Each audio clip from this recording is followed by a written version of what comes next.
Yun, what's up guys? So, gagawin natin ngayon is kakabit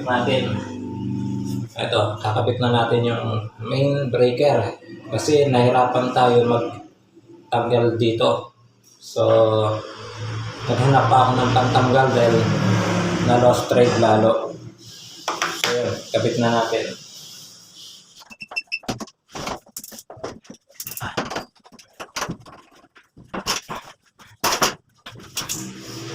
So yun,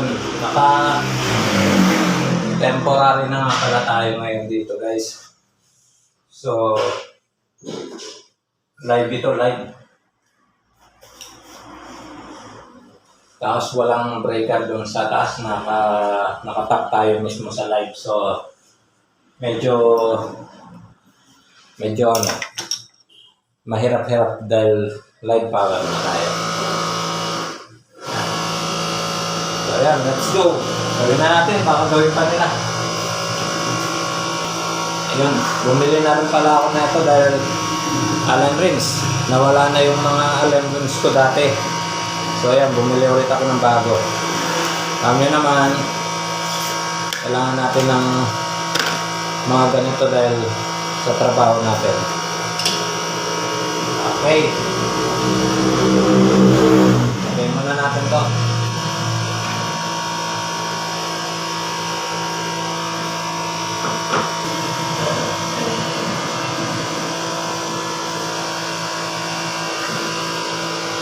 Kalimutan ko pala.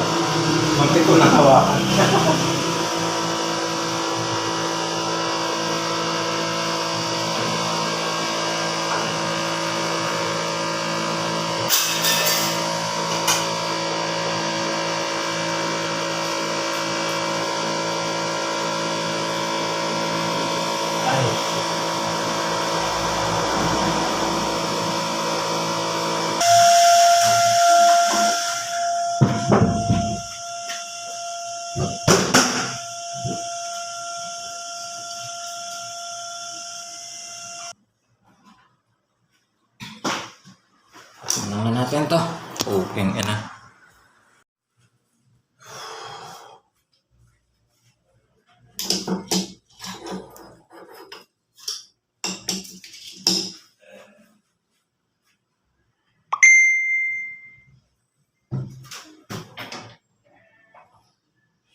So ayan guys, nilagay na natin yung main breaker. Yan, pinahirapan pa tayo dito dahil medyo mataas yung terminal na to.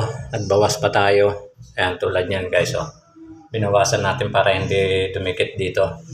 Ayan, tapos ito, sobrang haba din. So hindi natin mailak yung banda rito. Pero yan, okay na guys. Oh. Live nga pala yan kanina guys. Hindi na natin pinatay yung power dahil nakarekta tayo dun sa walang breaker dun sa labas. Yan. Kaya naman natin yan guys. So yan guys, rate my rate my gawa na lang. Yan. Thank you guys.